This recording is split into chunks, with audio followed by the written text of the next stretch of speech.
You always hit the nail on the head. So check this out, my Miami Hurricane fans, my Florida State Seminoles, and my Florida Gator fans. But mostly we're going to start this thing off with Miami.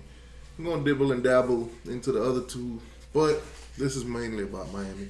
Now, as you guys can see on the screen, actually, before we get into this, guys, do me a huge favor. Hit the like button and subscribe to the channel if you ain't already. Also, share the channel with a friend, rival fan, or whatever. So, anyways, Warden Charles has decommitted from the University of Miami. Yes, 4-star receiver out of, the Palm Beach County, Boynton Beach, if I'm not mistaken. I think he goes to Palm Beach Central. So, has been making some visits to UCF.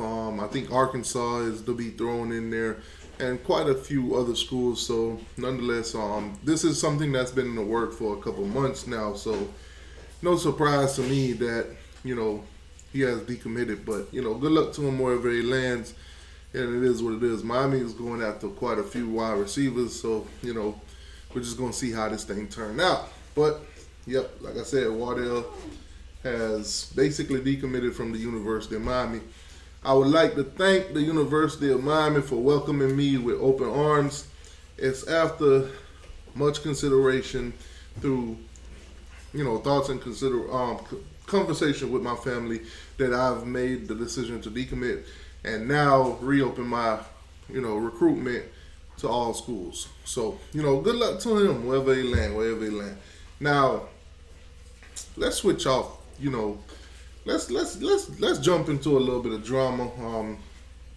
As a matter of fact, speaking of drama, there's an interview that most of you Miami Hurricane fans probably won't want to watch, but you probably should watch. And I think it's up to you, whatever you get out of it or whatever. But nonetheless, the Momentum Podcast, as you guys know, they've been doing a lot of interviews lately. Interviews such as Mark Fletcher, Ja'Cory Harris from back in the day, and Jakari Brown, guys like that. So obviously, it's more current and a little bit of twist of, back in the days. But nonetheless, the last interview that they did, and it's just a part one, and I think it's like an hour or something long. So if you got time, in my opinion, it's something that you should check out. But it's a Nevin Shapiro interview. Take with what you want. Hey, it is what it is. But a lot's been said in that interview. I'm not going to talk about it. You guys can check it out on your own. But let's keep it moving, though. Gator fans. All right, so you guys been hip to it. You've been on the channel. You've been hearing about it for a while now. Jaden Rashada, ties with Miami, ties with the Gator. Commit to Miami, flip to the Gator because a lot of money was promised his way, which he never got anything out of it, basically. Now he's the quarterback at Georgia, and he's basically suing Billy Napier and former collective. Let's just say in the upcoming days or months or however long this thing drag out, I repeat, do not trust any of these Florida Gator media beat writers or whatever they are. Who are all of them. Don't trust none of them. They are going to be out here trying to discredit this kid and his family. They're going to try to stain the name. Now, obviously, I'm not sure how, familiar you guys are with in all kind of weather.com or, it's a Gator website, Gator, fan base, source sites or whatever. But nonetheless, I basically tweeted after I saw this despicable act being, plotted against the guy and his family. So, hashtag justice for Rashada. Hashtag justice for Rashada. They're going to spread lies and try to stain this guy and his family character. Retweet all Kings and Seminoles. Gator media is trash. That's what I wrote. Now, I wrote that because of this. And I've screenshotted it because, on Twitter, people like to delete stuff and stuff like that, You're damn right it is. You're damn right he is. The kid. So basically, this is a quote tweet or whatever, but making the kid the bad guy. Nice. So that's what they tweeted. Now this is after messages been passed around by this guy, and former guys that's work with the collectives and lawyers and all that kind of stuff. So he's posting messages and stuff and talking about the NFL, stock of Jaden Rashada and how many teams are probably going to stay away from him and his dad and all of them. But nonetheless, basically what he's here saying is that they're going to do everything in their power to make this kid and his family look as worse as possible. That's plain and simple. All because he filed a lawsuit against the University of Florida, which rightfully so promised them, well, I won't say University of Florida, allegedly, Billy Napier and the collective promised them a lot of money, which they never delivered. The kid ended up going to Arizona, and now he's at Georgia. So $9 million, in the range of $9 million. Let's say Ruiz allegedly offered the kid $9 million to come to Miami. Well, the Gators said, you know what? Let me bamboozle the kid and offer him $13 million to come to Florida. So obviously, he chose to go to Florida. Come signing day, he was promised a bonus of $500,000 to $1 million, allegedly, which he never received any of. Obviously, you saw the debacle where he goes and decommits from the. Well, he didn't necessarily decommit. He just asked for to be let out of his letter of intent at Florida, and then he went to Arizona, and now he's at Georgia. So hopefully, he teams up with Trevor Etienne and kick Florida teeth in, which I believe he will. But anyways. So basically, man, they're going to try their best to make Jaden Rashada and his family the villain in this thing. Instead of owning up to the fact that you promised this kid a certain amount of money and you never delivered. Plain and simple. You bamboozle. You fraud. You fraud. Today I saw that Donald Trump got indicted on 34 charges. If it was in my power, I would take those 34 charges away from Donald Trump and give them to the Florida Gator. Billy Napier and the collective. That's tough. That's tough. Now let's keep it moving though. But he filed a lawsuit against Florida coaches and former personnel. He brought this onto himself. If complete annihilation of the Jaden Rashada stock is what's needed to defend herself, that's what will happen. So get ready.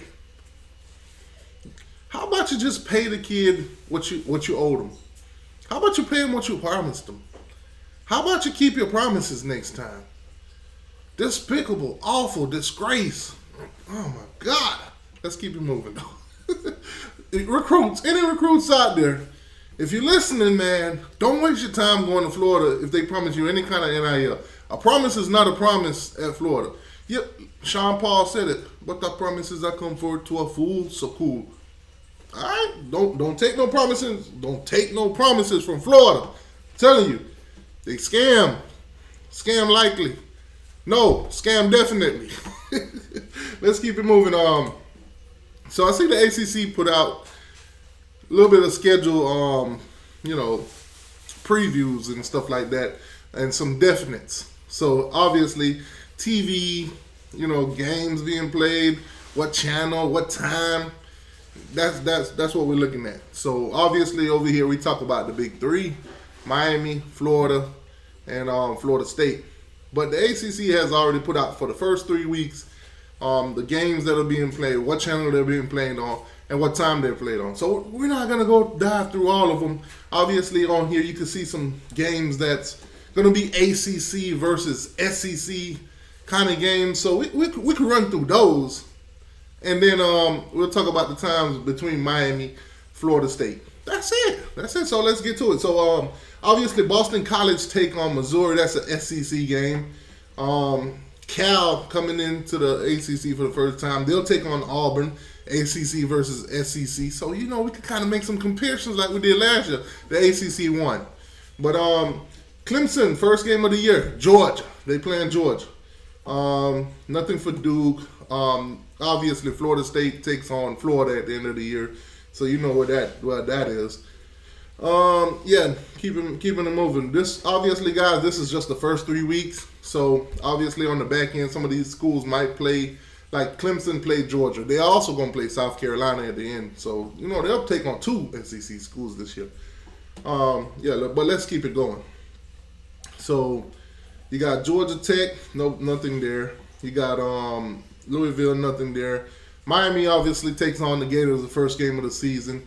So, you got an SEC matchup right there. Then NC State will take on Tennessee. You also have, let's see. Let's get down to it. Vanderbilt. Virginia will take on Vanderbilt.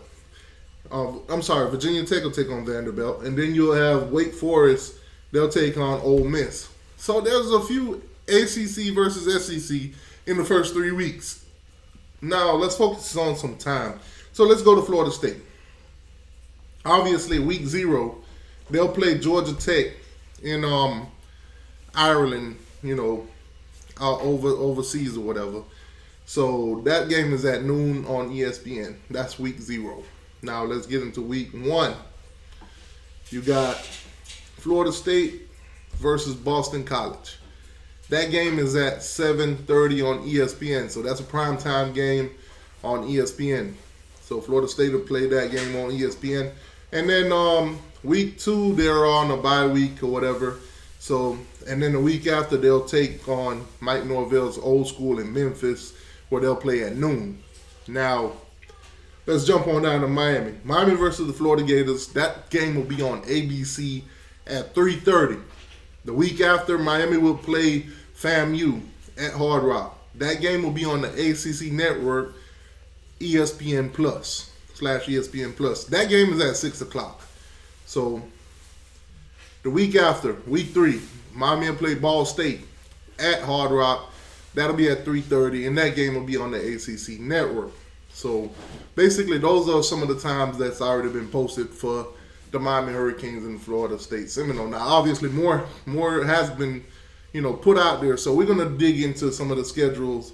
Let's shift on over here to the full schedule. So obviously, we talked about the first few games all the way up to Ball State. Now, the game USF at Miami has not been determined. Time has not been determined. Network has not been determined at the moment. So when you go to Virginia Tech, that game will be on ESPN. That'll be at the Hard Rock, by the way. 7:30, primetime, ESPN, Miami versus Virginia Tech. Also, nope, that's it. That's pretty much it for the times that's been given for the University of Miami. So let's jump on over to our rivals, Florida State. Now, I found this to be very significant that I never noticed before until I actually looked at their schedule today, actually less than an hour ago. So when you look at teams like Clemson, which there is no time determined yet, but you also see a ranking beside Clemson's name at number 19. When you go down to Miami, there's also a ranking at number 24. When you go down to Notre Dame, there's a ranking at number 5. So obviously, Florida State finished last season. They ranked them at number 5 or something. So this is definitely not from last year. Notre Dame did not finish number 5 in the country. So this is definitely not from last year. So these rankings, I'm not quite sure where they're coming from, but I will try to find that out, and I'll probably put it in the comment section so you guys can see. Or hell, we'll talk about it in a future live show. But yeah, Clemson is at 19, Miami's at 24, and Notre Dame has a number 5. So basically, I'm thinking this is, the Florida Gator ain't got no ranking beside them. I wonder why. But yeah, so speaking of the Gator, let's shift on over to them. So, like I'm saying, you can see it, number 24 by Miami. They play Miami the first one. The times has been there, set. So actually, let's go back to Florida State, see if they've posted any other time. So Florida State does have some more times that was posted. We talked about all the first 3 games, of course. At Duke, Florida State goes to Duke this year. That game will be on ESPN2, and it'll be at 7 p.m. So when they take on Duke, and that's a Friday game, by the way, that game will be on 7 o'clock on ESPN2. So the time has been determined. Notre Dame. Florida State will travel to Notre Dame. That's on a Saturday, of course, November 9th. That game is prime time, 7:30. 7:30. NBC / Peacock. So if you got NBC, if you got just regular NBC, your local channel, you can watch that game. Or if you got a subscription to Peacock, you can watch that game. So those are 2 extra times that's been already added to the schedule for Florida State. All right, now let's go back to these Gators. So obviously the first 3 games also for the Florida Gators has been announced. The Miami game, 3:30, of course, ABC / ESPN3, ABC basically. They'll play Sanford. That game is at 7 p.m. Prime time on ESPN Plus or SEC Network Plus. So, yeah. Texas A&M. Texas A&M is ranked, by the way, the number 25 team in the country. So right behind the University of Miami. That game is at 3:30. This is basically a home game for Florida at 3:30 on ABC. So that's a watchable game. Also, if you have your local channels or you got an antenna or however you watch TV. Let's stroll on down to Georgia. So the time for Georgia has already been announced. Georgia is the number 1 team in the country, by the way. Go figures. Georgia is ranked the number 1 team in the country. That game will be at 3:30 also on ABC. So Georgia versus Florida, like normal, and it'll also be in Jacksonville. So they were talking about a lot of home and away during that whole time because I think the Jacksonville Jaguars are gonna do some renovations or whatever. So home and away for Florida versus Georgia might be in the near future. Who knows? That's basically it. The SEC championship game that'll be at 4 p.m. on ABC. Don't worry, Florida fans, you won't be there. You don't have to worry about that. But here's something significant about the Florida Gators schedule. Obviously, starting with the Miami Hurricanes, they're ranked number 24. They'll play Texas A&M. They're ranked number 25. They'll take on Tennessee at Tennessee. They're ranked number 16th. They'll take on Kentucky at home. They're ranked number 23. They'll take on Georgia, who's the number 1 ranked team in the country. They'll take on Texas at Texas, who's the number 4 team in the country. They'll take on LSU, which is the number 12 team in the country.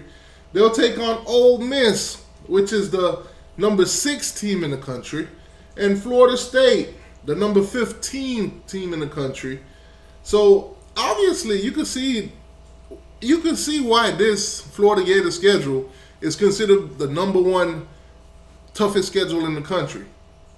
I won't be surprised if Florida finished the season at 2-10, 3-9, something like that, 4-8 if they're lucky. But their fans have told me that they're winning 9 games. They're standing on 9 games. 9 is the standard this year. 9 is the floor for them. Man, the delusion is real for the Florida Gator fans. But tough schedule, man. Tough schedule. Rankings is crazy, obviously. But anyways, guys, do me a huge favor. Hit the like button. Subscribe to the channel. Tell me in the comment section what you think about the topics. Let's chop it up down in the comment section.